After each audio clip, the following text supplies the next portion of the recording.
Hello and welcome to PointCounterPoint. The opinions expressed by the show's host will many times conflict, thus the title, PointCounterPoint. PointCounterPoint is a weekly issue show for our area. PointCounterPoint always lets you, the judge, act for yourself. We live in an information free-for-all.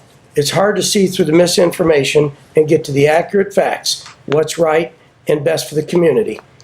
We will not libel, discriminate, or disrespect anyone or their views. We believe in the constitutional First Amendment, right of free speech, and we support everyone who voices their opinion as part of their duty to their community. This program brings you just that, an unedited, honest discussion of issues. The producers take no responsibility for the opinions and comments made on the show by their guests, or the information they gather from public sources. The intent of this show is to thoroughly research current issues that affect our community, present the facts surrounding the issues, discuss the pros and cons, then present to our viewing audience what we together or individually feel is the best solution for both the community and the public. This show is the property of the producers and may not be rebroadcast without written permission from the producers. The producers take no responsibility for the opinions of others in the posting of comments in chat rooms, blogs, video logs, forum posts, or other media. Ideas and suggestions for the show are welcomed and encouraged. We can be reached at 46360show at excite.com. Our show will air on Comcast Cable Access and will be rebroadcast by us on PointCounterPoint 46360 show on YouTube. Again, welcome to PointCounterPoint, the 46360 show, produced by Dwayne Perry and Anthony Hendricks. We hope you enjoy the topics, the discussion, and the show. Let's get started. Tony, what do we have on our agenda for today? Thanks, Dwayne. Welcome back. Just to clean up a little bit, if you've been on our YouTube channel, and I apologize, I haven't looked at how many people have looked at it, so keep track of that. We haven't posted the last two shows. We are in the process and diligently working on getting those on our hard drive to post those. So be patient with us. We're working on those two postings. We have every other show on there except the last two. And today we have our typical 5 topics. We're going to keep moving on with neighborhood identities. The Sanborn neighborhood. We'll discuss the boundaries of what we think. That's the neighborhood I live in. The Line Bike program, or what was it called? What was the program that they were thinking about in Michigan City? Well, it'll come to us. The Next Level Indiana, which is something we'd like to look at on the fees and taxes and increases we had and the road funding that we're going to get. That was just posted. That was posted by Indiana Department of Transportation. It was in the South Bend Tribune. I believe it was in the Herald Argus, maybe the News Dispatch. The new St. Anthony Hospital, that was just in the paper today. I believe this is wrong, Dwayne. I think it's $225 million. The South Franklin Street corridor, the things that you might be seeing out there. You've seen people out there, INDOT or consultants working. We'd like to discuss a little bit of that. And maybe a little teaser for next week's program on what we'd like to do. So let's start off with the Sanborn neighborhood. It's my neighborhood. I live on Decatur Street. If you're driven by my house, I have the sign I've showed on this show before of what I made up for like Elston Grove or Village Green and what the Sanborn side would look like. It's a really interesting scenario. I can't believe I found out. I'm a surveyor, engineering, county surveyor, and I realized what makes my neighborhood unique. What gives my neighborhood identity? I'm sitting there waiting for my kids to get in the car to go to school, and I'm looking around like, what is my neighborhood? Like Elston Grove, Midtown, Village Green, we had some others, Eastgate, Eastport. Lots of different neighborhoods. And I thought, well, what makes my neighborhood unique? So I went online, and everyone can go to the Beacon website. Everyone's familiar with those. But you can click on there, and I clicked on my lot, and I looked at, what is the name of a subdivision of my lot? And I should have done that today. Last week we did that. We said the subdivisions in the neighborhood. Mine was Sanborn. So I started thinking, well, what's Sanborn? I know there's a Sanborn Street. What's Sanborn? Well, Sanborn is a very, very old company. I don't know, hundreds of years old. They make maps, which was kind of unique. As a surveyor, that's what I do. I make maps. and I'm living in a neighborhood in a subdivision that makes maps. Well, what kind of maps? I thought, well, that's pretty neat. Let's look them up on the internet. Internet's the greatest thing ever. Look it up, and Sanborn's is a very old map-making company for firefighters. So when they go to a call, they know what kind of structure they're dealing with. Is it wood? Is it brick? Is it brick over wood? Is it concrete? Is it cement? Is it vinyl sided? What kind of roof is on it? What are they in for when they go to a call? So they're ready. They're ready for what they could possibly happen at a call. So that was kind of neat. I looked up Sanborn. They're still in business. It's still a trademarked company that makes fire maps. They still do them all over the world. So I said, well, what's my neighborhood? Sanborn I'm going to call, and again, anyone could email us or call us and tell us, hey, you guys, you're not right. Your neighborhood's a little off.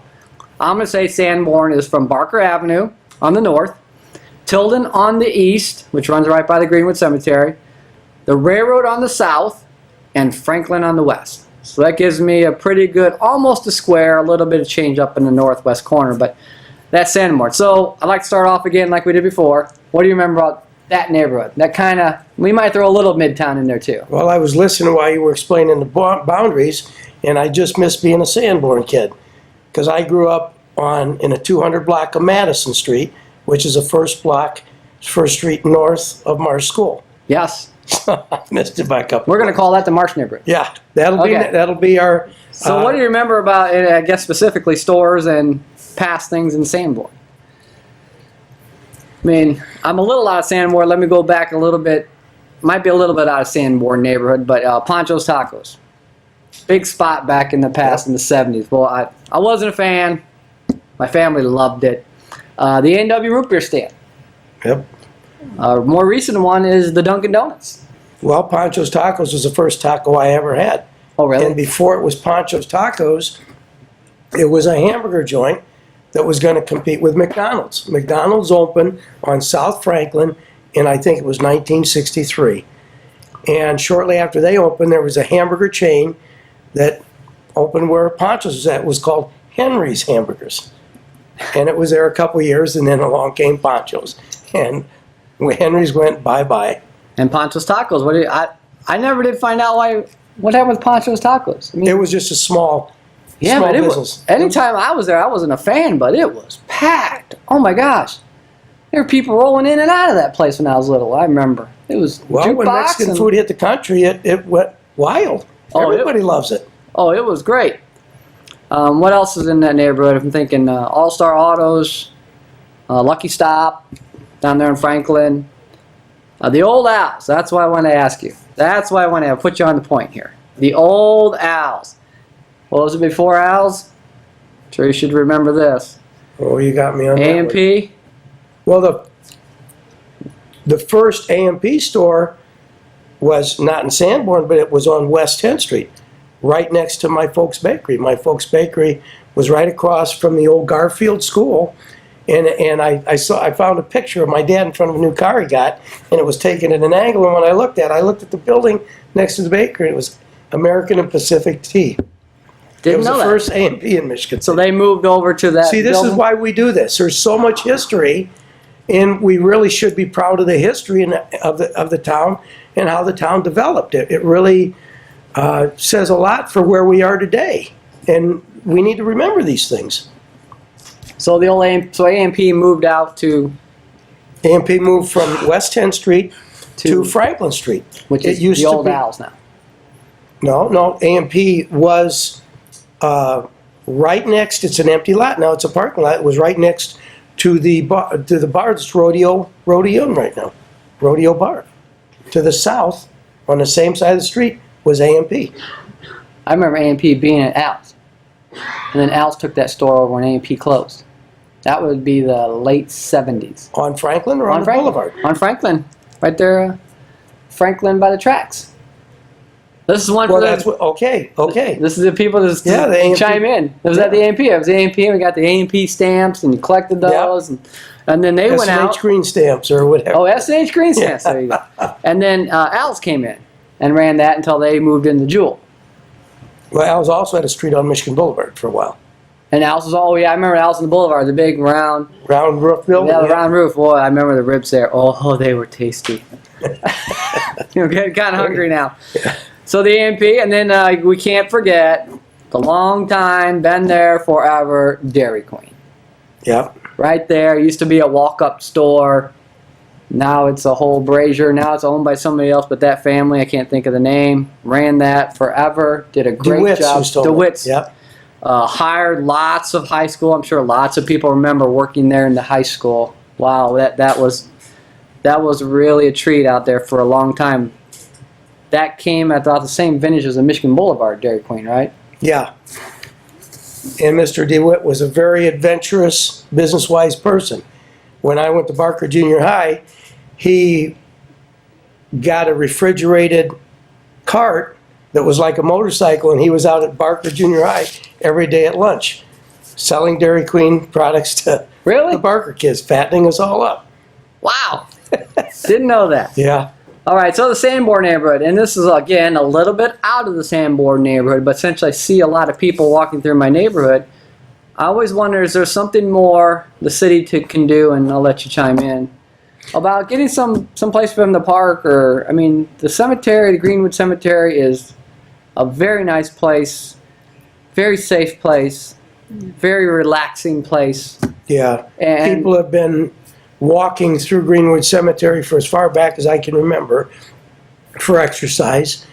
I think parking is not allowed inside the cemetery, so they have to park along Greenwood Ave or one of the other side streets. There's no parking on Barker Ave. And it's really unfortunate because so many people use that.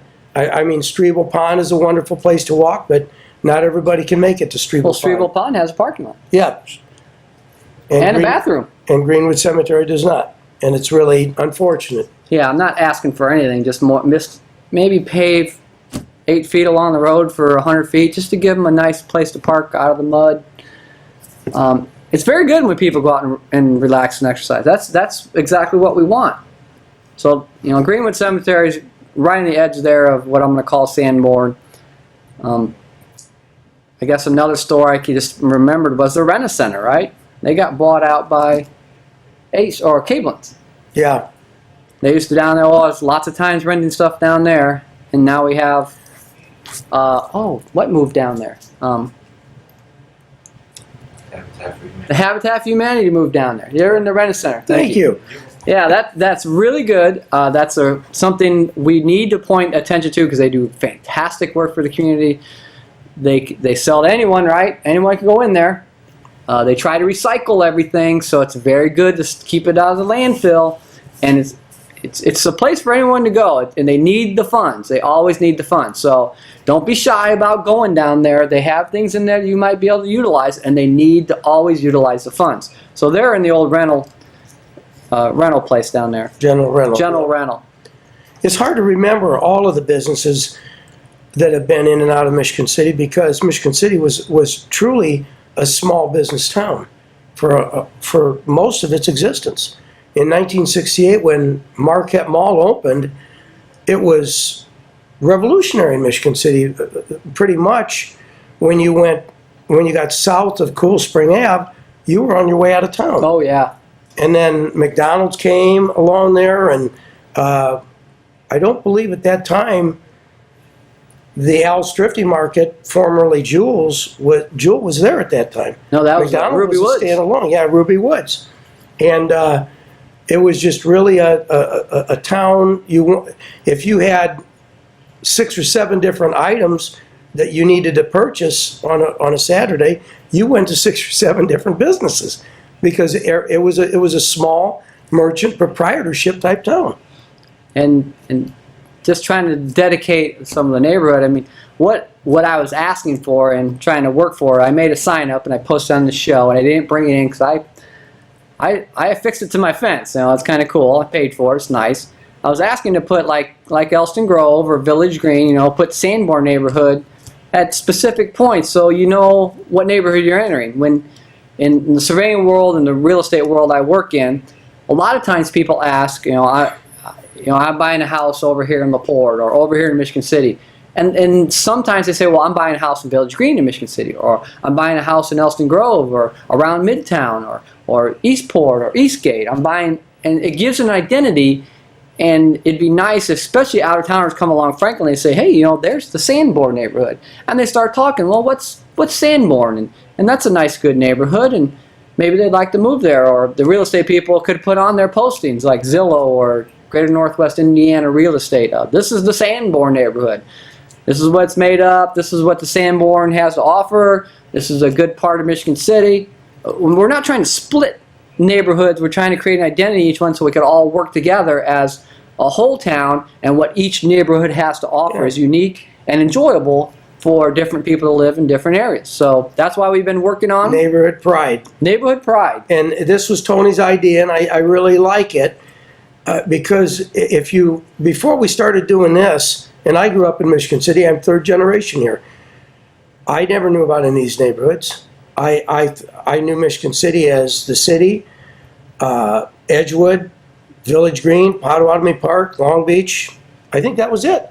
Yeah. And there's probably 3 times as many neighborhoods that have unique identities as what I just mentioned. It's really, I think it's kind of important. Well, when I moved to Michigan City when I was a teenager, I grew up in Springfield Township. We rode our bike everywhere, or we walked everywhere. I don't think there's a street or an alley I haven't walked or rode my bike down, and I thought it was very unique, even as a teenager, seeing all the different characteristics of the streets and the neighborhoods and the houses and the styles. And I'm thinking, why don't we celebrate that? Michigan City has so much diversity and so much to offer in each unique neighborhood, but we need to identify it and enjoy it and celebrate it. So that's why I wanted to bring neighborhood identities to this show. I know it would take a while. We've only hit, what, 3? Yeah, Eastport, East Gate first, Eastport, and now Sanborn. Yep. And boy, there's just, I don't know how many we're going to end up, 20 or 30. And we welcome anyone to email. Thanks for emailing us. People have emailed us. Tell us what neighborhood you think we'd like to define. I think it'd be fantastic if somebody said, hey, I think this neighborhood should be defined by these streets, and this is why. The architecture or the businesses there or what has happened there recently. It'd be fantastic. I think so. Well, moving right along, we spent a little more time on the neighborhood identification than we normally would. The bike program. When Tony and I first discussed this a couple weeks ago, through the newspaper, we learned that Zagster. We learned that Michigan City was in the process of entering into a bike share program with rental stations, pick up and drop off at various spots in the city. And we looked at it and we thought, well, what's the deal with this? Is this a fit for Michigan City? Is it economically the right move? Is there any return on investment? And we found some interesting things. Chicago's got their Blue Bike program, which is enormous. And I got on the internet and started looking at all of the different communities. And what I found was that Michigan City, if we venture into this, will be the smallest community in the country to have a bike rental program. The smallest one before this was a suburb of Boston in Massachusetts. They have a bike rental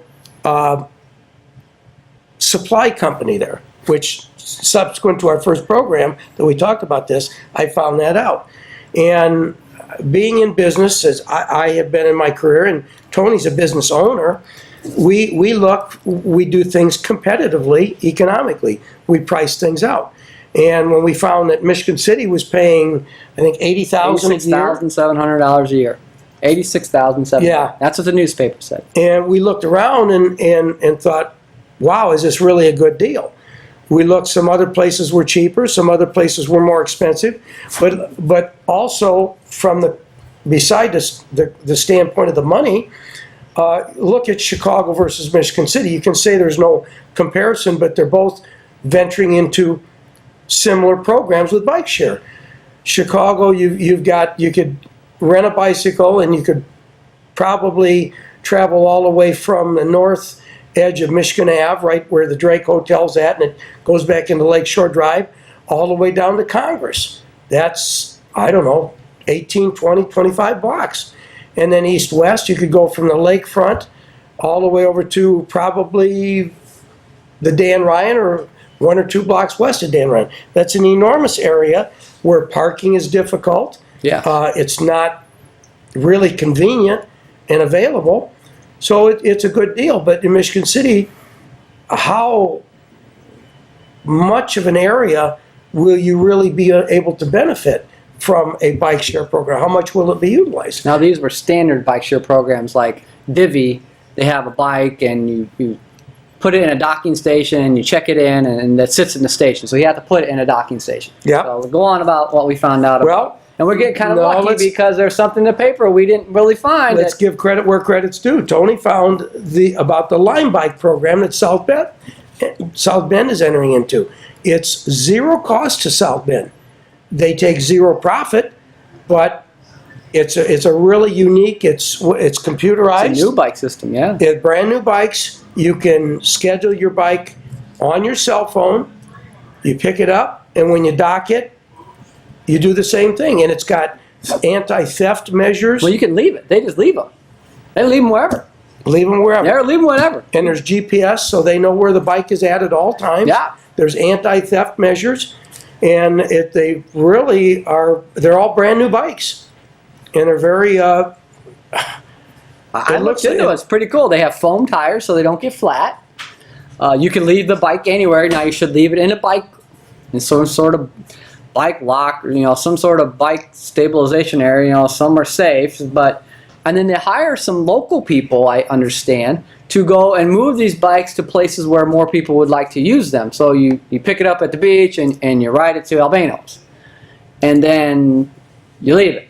Well, somebody else might use it at the beach, so they have people that transfer these bikes, and to the very station, yeah, or so they've always got a supply of bikes. They leave it at downtown in a bike rack, and maybe they go to the beach, or maybe back and forth, and they don't. They just leave it there. So you log in, you scan the bike, and you type your name, and use the bike, and you leave it. And somebody else gets to use it. It's pretty neat. It looks almost like a perfect situation to me for a community.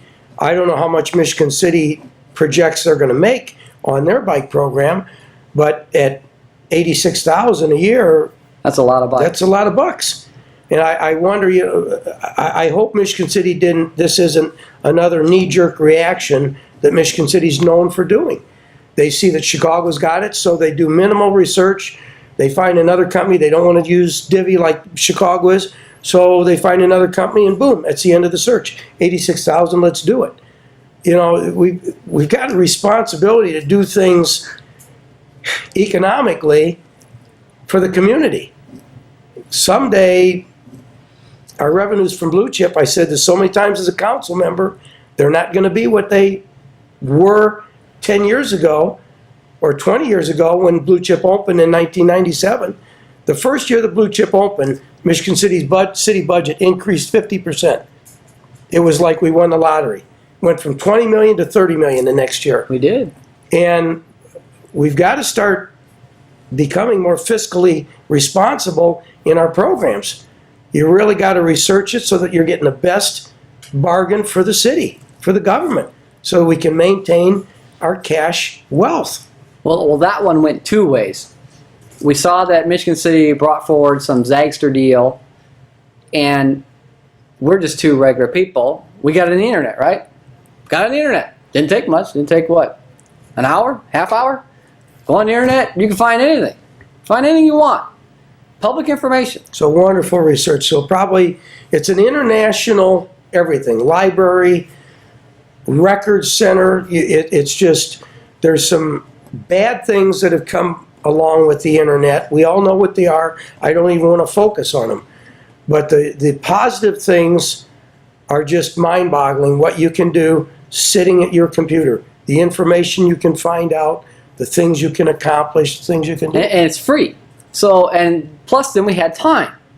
So we delayed it, and I'm glad the council workshopped and delayed it because thing just popped up. Lime Bike just popped up. It was brand new. Okay, so let's wait a minute. Let's not jump into something that costs us money. We might get something for free, and I'm going to put you on the spot. Miller, in the Gary neighborhood, right? Yeah, Miller's got a They're program. gonna do a Miller's a Zagster. suburb of Gary. We haven't found out how much it costs. It's kind of hard to weave your way through the Gary government to get to the right person, get an answer. Because that was in the times that Miller's going to do Zagster. Yeah. And that would be a very small Zagster program. And we wanted to find out, well, how much is Miller paying? I mean, that's pretty simple, Hopefully right? I have those numbers for our next program. So it was a matter of a little bit of patience and figuring out, let technology catch up. And some other communities, obviously lots of communities are looking into this, and they found Line Bike for no cost, probably hires a couple people in the town, gets exactly what you want, probably better than what you want, because there's no docking station. You just ride this bike wherever you want, park it, and someone else pick it up or somebody move it. It's fantastic.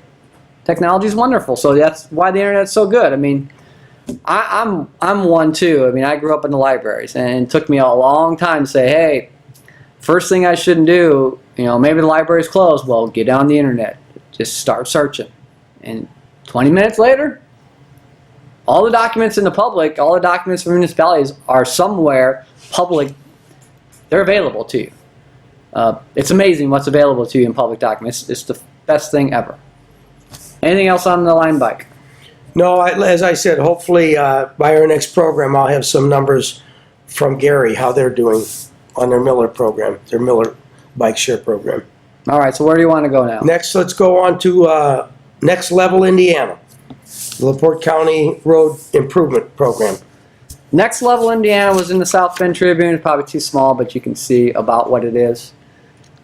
This was, I just got off of the Indiana Department of Transportation website, and it's really neat. Here we go with technology again.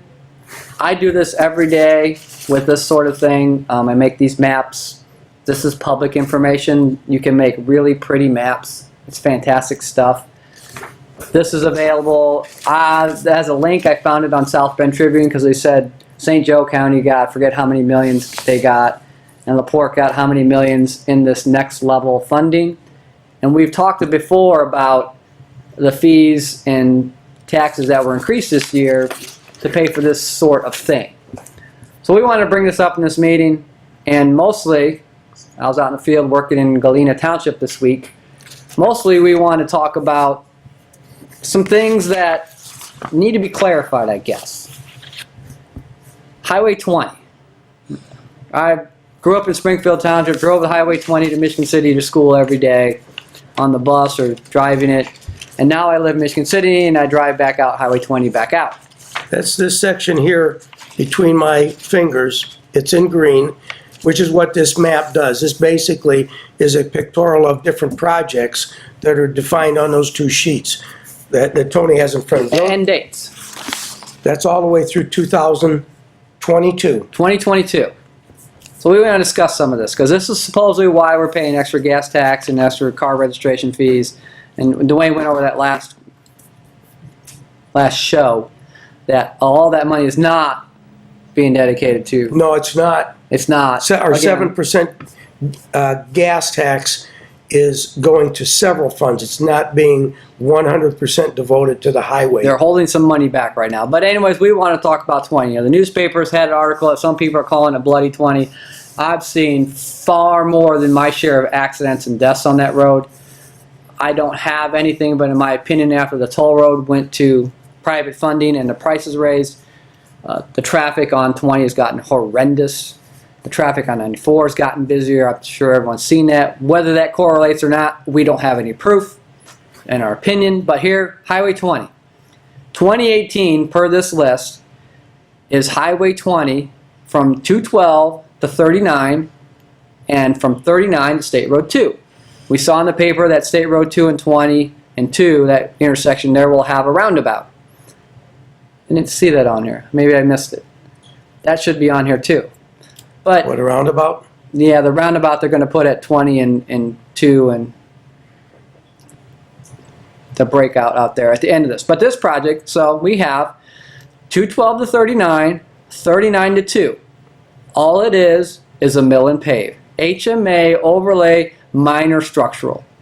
There's been a lot of talk and a lot of discussion, some innuendos in the paper, that this project that they're going to streamline on 20, which we all know is troublesome, is going to have turn lanes and center turn lane and widening and safety measures.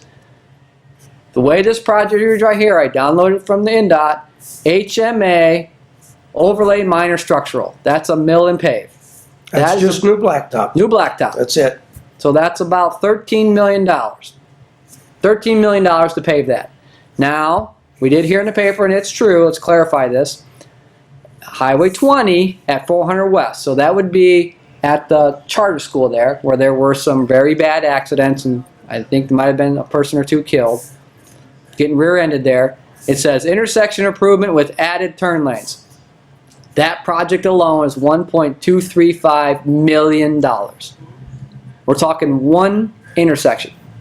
So I forgot, I didn't have time to look it up. How far is it from 212 to 2 that they're going to do this new pavement? And how much, if this is indicative, that what 20, because 20 is an old highway, very old highway, probably a wagon trail lane, and it's been widened to 4 lanes. I don't think there's any more room left in the right-of-way. It would require purchasing land. It would require a lot of stuff, because when you get the federal highway standards, they're pretty stringent. They default on safety. So if you take $1.2 million just for 400 West, and you take the $13 million for the miles and miles that are left, I can't even think what they are. So that would be going from, like, I could get there pretty close. They're saying like 400 east, 400 west, so there's 8 miles. So let's say 15 miles. And it's $1 million just for one intersection. So we're probably talking 1,000 feet? 2,000, half mile maybe at best. At best, a half mile for $1 million. That's why NDOT was out there saying we can't, if you're asking us to put a 3-lane, turn lane and a center turn lane down 20 for 15 miles, you're asking for an insane amount of money. Say this is a half mile, and we said 15, so 30 miles. So you're asking for like $50 million. Personally, I think they should be able to afford it, honestly. If we got, whatever, $3.5 billion from the lease or the sale or the lease of the toll road, and that all went somewhere else, and if there is a link between the traffic and Highway 20 and the accidents and deaths coming on, we should be able to spend $50 million to save people up here in Northwest Indiana. I would certainly think so. I mean, their lives should be worth $50 million. If the interstates are all turned into toll roads, we're going to see a lot of traffic on Highway 20. Highway 20, we forget when progress was made. I-94 around Michigan City was built in 1971. Yeah. I remember that. Yeah. Not that old. And before that, it was Highway 20 all the way east and west, and Highway 12 up to Chicago and up to Detroit. And it'll go back to that way if commercial traffic costs too much. They'll be off the interstates that will become toll roads, and they'll be traveling these U.S. highways that aren't built for that. They're built to support the weight of a truck, but not that volume of truck, that constant pounding. Yeah, they're an ancillary road. They're not the interstate. Interstates you drive on, they got full 12-foot lanes, they got 8-foot clear zones, they have concrete barriers in between, or safety fences between, or areas to make sure you don't cross into each other and get killed by a front-end collision, and that's everything we're seeing on 20. Everything we're seeing on 20 right now. So I saw the article in South Bend Tribune. I had to pull it up. What's LaPorte County getting? There's a lot of money here. There's a whole bunch of money that we're going to get, but if 20 is just going to be a new pavement for $13 million, we deserve more than that. I guess, how much are people's lives and property worth on Highway 20? That's the question. How much are we worth? We got $3.5 billion from the toll road. How much is Highway 20 worth to you? So we want to bring this forward. I'm glad they're making progress. Whichever legislator represents you, you need to be aware of what they're doing down there. And it's all available on the internet. You can find what bills are currently out there. You can find an explanation of the bills. And you can find out how your representative voted on that. If they didn't vote the way you like it, the way you want it, hold them accountable in the next election. And this was a link in the South Bend Tribune. I just clicked on it, and it gave me all the counties. And I clicked on that, and it came up, and I didn't realize there's 3 pages, and I was glad it did. I just found this out last night. They actually told me what's happening on Highway 20. I hear a lot of rumors. 3 lanes, turn lane, center turn lane, wider road. The way I'm looking at it, that's not what we're getting. We're getting new pavement. But, oh, before we leave, Highway 39 north of 20 up to New Buffalo. That road is atrocious. That road is horrible. It's like a washboard. It was milled and or it was chip sealed 2 years ago, 3 years ago. It's just falling apart. I thought, well, good, maybe. And I looked at NDOT's schedule. I thought, oh, well, maybe they're going to do that next year. This shows brown line 2022. So you're going to have to live with 39 for another 5 years. I don't think that road can handle it.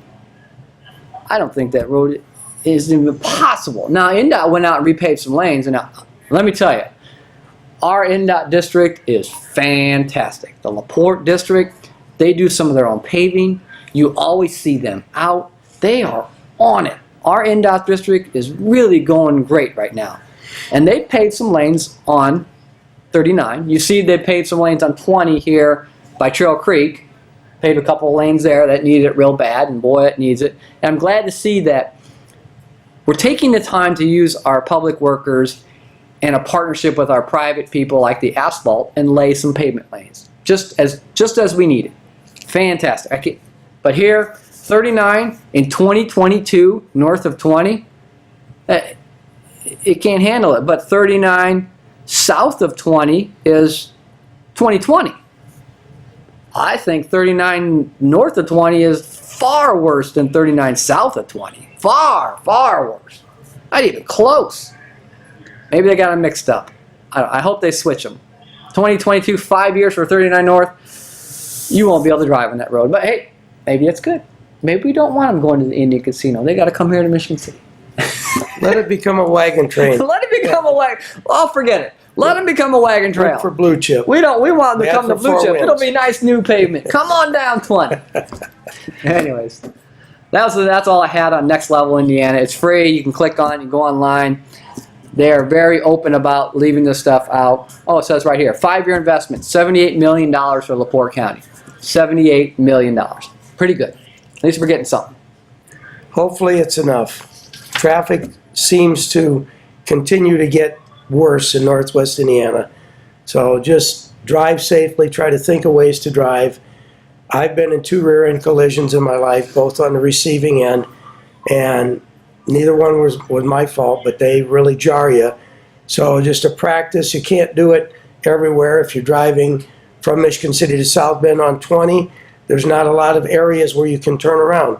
But if I'm driving like on the stretch between 421 and 212, if I want to turn left into Evergreen Shopping Center area and there's too much traffic coming the other way, I don't bother. I just go on ahead till I can make an easy, uninhibited turn into a parking lot, turn around and come back and make an easy right-hand turn. Eliminate the possibility. It's in my line of work, industrial construction, they call it engineering out the hazards out. Look at what you can do to eliminate that hazard. If you travel a couple hundred feet down and let the pack of traffic pass, you don't have to stop and wait and hope nobody's going to be texting or cell phoning or whatever and nail you from behind.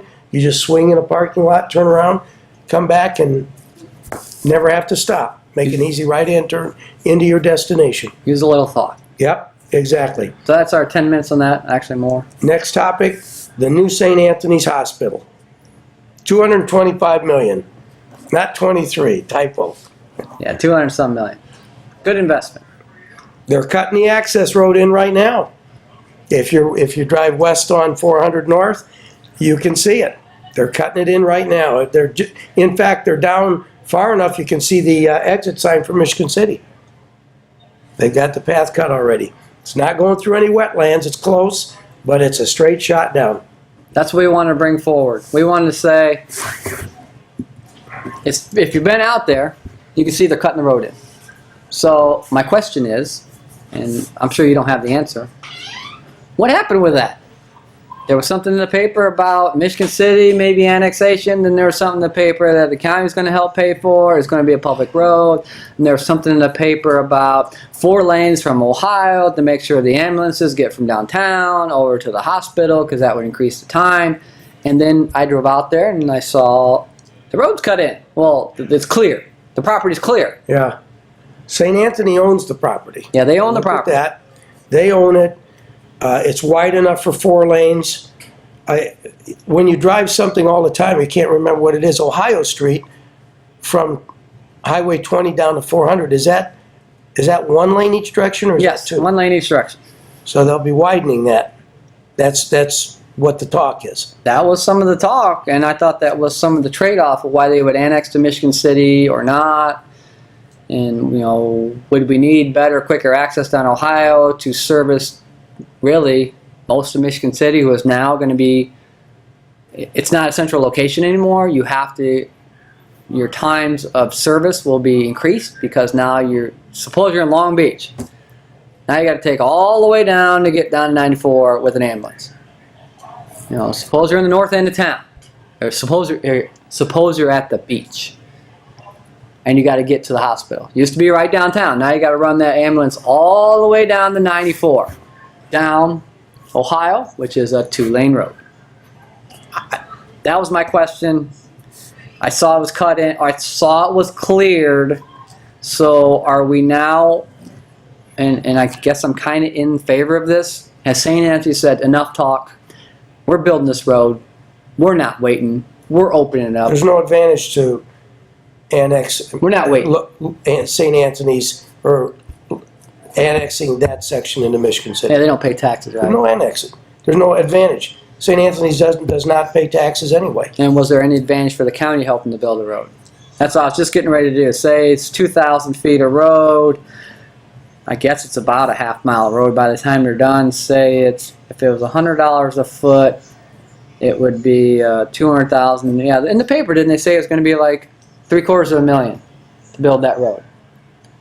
$750,000 to build that road because it's going to be it has to be a good, safe, wide road to make sure they can get in and out of there. So it could be maybe St. Anthony said we can't wait anymore. We're clearing this. We're moving forward. Well, when you first mentioned the 4 lanes, it clicked in my mind that my first year on the council, when I pulled the Gardner study, that was a municipal planning firm that Michigan City hired way back in 1964 or 5 when we broke 40,000 people, and they said you're going to need additional routes, north, south, east, and west. And their recommended plan was to make Ohio Street and Woodland Ave 2 lanes each direction, 4 lanes, all the way from 20, which was at that time Michigan City city limits, all the way up to the lakefront. If that had happened,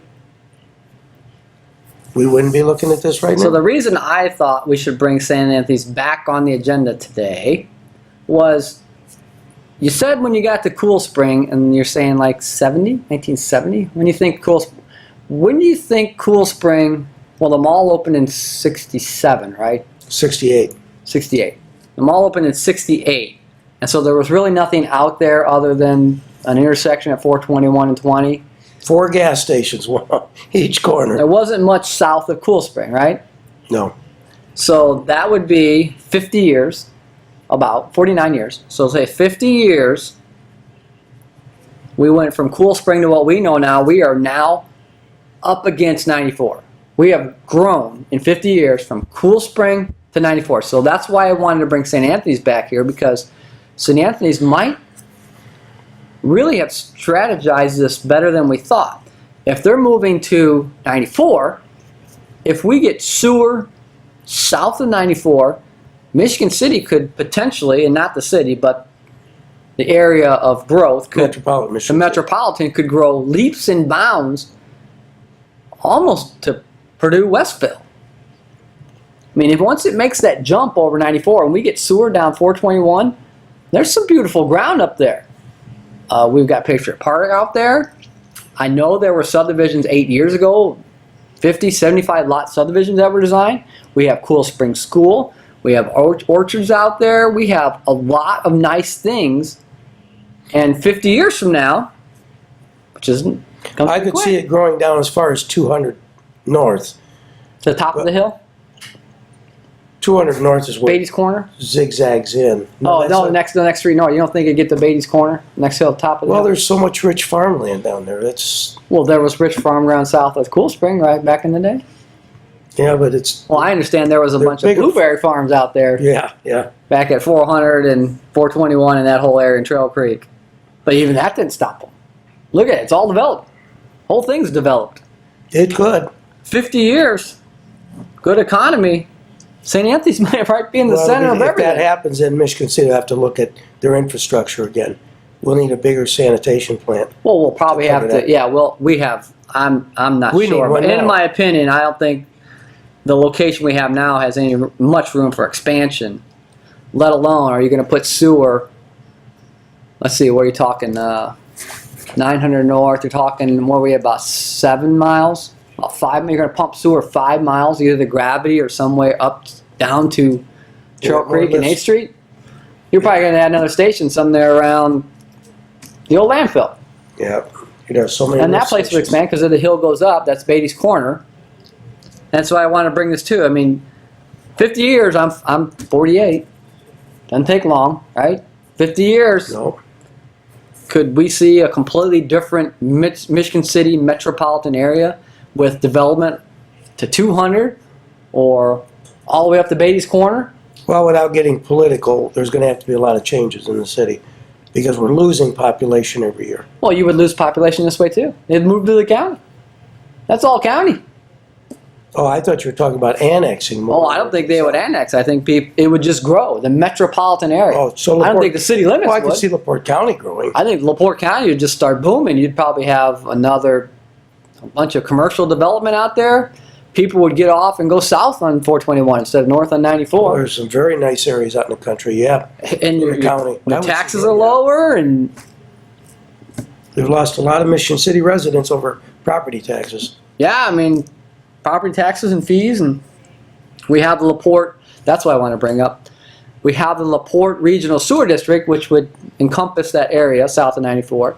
And my understanding is they are now asking Indiana Department of Environmental Management, IDEM, to also be allowed to do the LaPorte Regional Sewer and Water District. So they will have sewer and water anywhere in the county. So that's a huge move. If we're talking this corridor south of 421, and it can just like LaPorte that. pulls their water out of a large municipal well, right? LaPorte City does. Yeah. Multiple wells. Michigan City pulls it out of Lake Out of the Michigan. lake, yep. So that's something to watch. That's why I want to bring up. Maybe St. Anthony's is smarter than we think. Maybe they realize this is the next big growth area of Michigan City metropolitan area, not city limits. Once it crosses 94, there's no firewall to stop it and No. just soaking up ground. If there's a sewer, we got a speedway there. We got a Honda motorcycle area right across there. Patriot Park. There's a lot to be said south of 94. Yeah, a lot And of opportunity. That maybe Tony and I will keep our ears to the wind to find out what's going to happen to the old St. Anthony's Hospital, the complex. What do you think? This is our show. I think it'd make wonderful senior living. I think age-restricted living would be Turn it into a campus. or campus, or tear it down and age-restricted condos. Just like, and I was talking to you about this. What's the place up here with the brick wall around it and the duplexes? Congress Park. Congress Park. Congress Park. If you put something like that at the Michigan City St. Anthony's campus with age-restricted, it's beautiful ground again. It's right down the street from right down Wabash. Not too far to get to the lake. It's just far enough from the lake not to hit all the wind and the weather. Well, with the parking garage they've got, you could take a lot of the property, fence it in with an attractive Yeah. fence like Congress Park, Yep. and Park setting. outlets. Have a small grocery store have a pharmacy. I didn't think about We're that. totally self-contained. Right there off Barker, there's a couple bars and a little store there, and Yep. there's Walgreens right down the street. Everything they need, Wow, that right at their fingertips. that could be. And here again, kudos to St. Anthony. Boy, they're thinking maybe it's not a hole in town. Maybe it has the next great expansion of Michigan City right here, right in the middle of town. We might be seeing it. Okay, our last subject, the South Franklin Street corridor. Right now, we've got, it looks like restaurant and motel row, but it's been deathly in need for a long time for a way for people to get around, foot traffic. There are no sidewalks, so people are walking on uneven ground. They're walking next to small drainage swales. We need sidewalks in that area. Well, I wanted to bring it up because as a surveyor in real estate and in Indiana Department of Transportation, I see a lot of this going on, sidewalks and bike lanes, and they're calling it, they're calling it traffic calming. My mind, I'm calling it traffic calamity. If they want to take South Franklin from 20 to 94 and narrow those lanes up, I agree, we need asking for sidewalks. I agree, we need sidewalks. But you're choking off the main artery of our commercial district. It has moved. It's not downtown anymore. It is south of 90. It's south of 421, south of 20 and 421. That is our commercial district. We've put a lot of money in Dunes Plaza. We've put a lot of money in the whole area.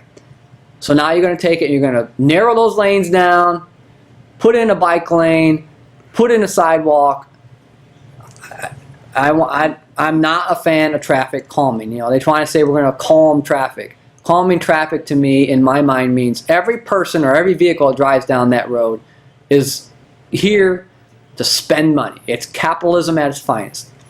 And we're going to try now to calm that, slow that down.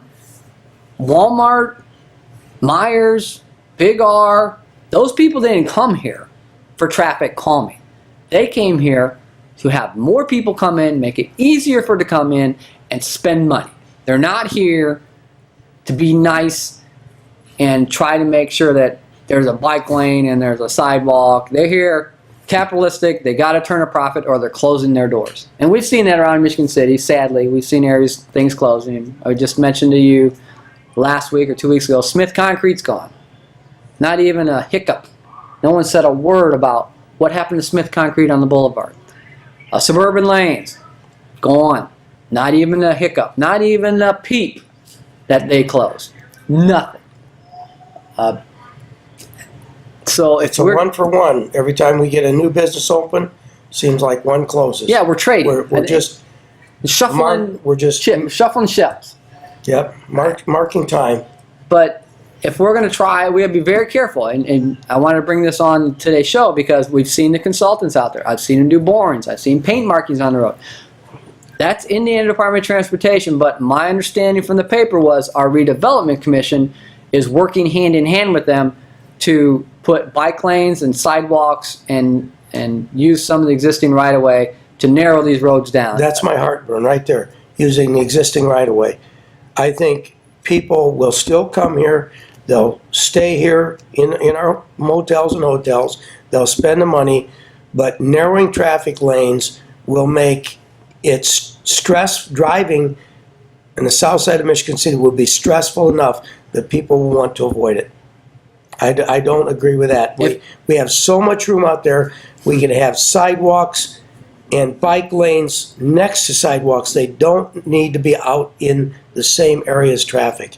Yeah, I think there's plenty of room there There's plenty of room. at a bike lane or a combo bike lane You'll sidewalk. have people that will drive over here, have bikes strapped to the back of their car. If we have the facilities, they'll check in a motel, park their car, and the rest of the weekend they'll ride their bikes up and down. So this is our show. They can walk from their motel, grab a bite to eat, or they can climb on their bike and go anywhere they want in Michigan City. Just like last week, we have bike lanes, new bike lanes on Michigan Boulevard, Washington, Pine.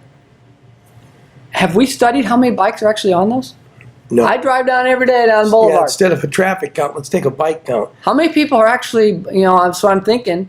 a combo bike sidewalk, do we really have that much bike traffic that it can't be a combo sidewalk bike lane? I probably count on both hands the times I've seen bicycles on the boulevard. I've personally probably accounting for maybe 30% of the bikes on Pine or Washington when I go back and forth to the lake. Not that many bikes. Well, when they put the bike lanes on the boulevard, Michigan Boulevard, didn't they eliminate the parallel parking? Yeah, and you eliminated parking, but So you've got people riding bikes, but now you've got no place for people driving cars to park. We've got to kind of coordinate these things and get them together. I can see from the clock we're kind of running out of time. well, we still got a few minutes, but you know, these bike lanes, they're going to be right next to traffic. I don't like driving right next to traffic when on my bike on Pine and Washington. I would never do it on the boulevard where 35 mile an hour is more like 45. And now you're going to put them on 421 south of 20? Are you kidding me? Yeah. That's just asking It's a for trouble. recipe for trouble. I'm sure we could share bikes and sidewalks. I don't think you're going to have either one of those, but we do need sidewalks down there. I think in the right-of-way would be fine. Now, the end result, just like we started with the show, and you're talking about the toll road in 20, now you're talking about 421 south of 20, and where are they going to go? Where are you going to go? I know where I'm going to go. I'm going to go down Cleveland, or I'm going to go down Ohio. I'm not going down 421, so let's just run a bunch more traffic through the neighborhood. Because I'm not going to put up with 421. I'm cutting down Cleveland Avenue Extension, or I'm going over to Ohio, which is not good because it's 2-lane, and Ohio has now emergency traffic on it. So there you go. Municipal planning. We need to do a little more planning. Yep. So we only got a few minutes left. We got some tidbits right next week. You bet. Next week. I want to talk about Michigan City Sanitary District's impending stormwater fee. You can see it on Access Cable. Their June 28th meeting, I believe it is. I'm steamed over this, and I'm going to let them have it. And I think if you watch that, you don't have to watch that program because I'll have the details. I'll have the details on it. It's not good. Not good. They're telling us we got 2 minutes left. It's like ticking 35. So 2 minutes left. What else do we want to do next week? We're going to go over and take a look at the west side of town. Oh, yes, we're going to do West Side Neighborhood. I was a west sider Fantastic. growing up. After I went from Madison Street over to 609 West 10th Street, right across from Garfield, what then was Garfield School, what now is our fire station, and West Side Lake Access.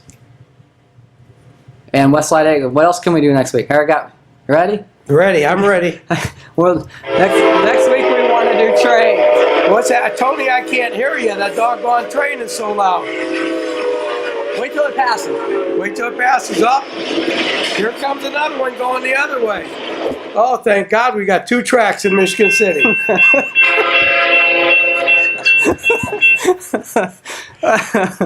Okay, that was fun. That was a last minute thing we decided on. Yeah, we want to do trains. We'll end up with some soft music. Yeah, we want to talk about trains because they're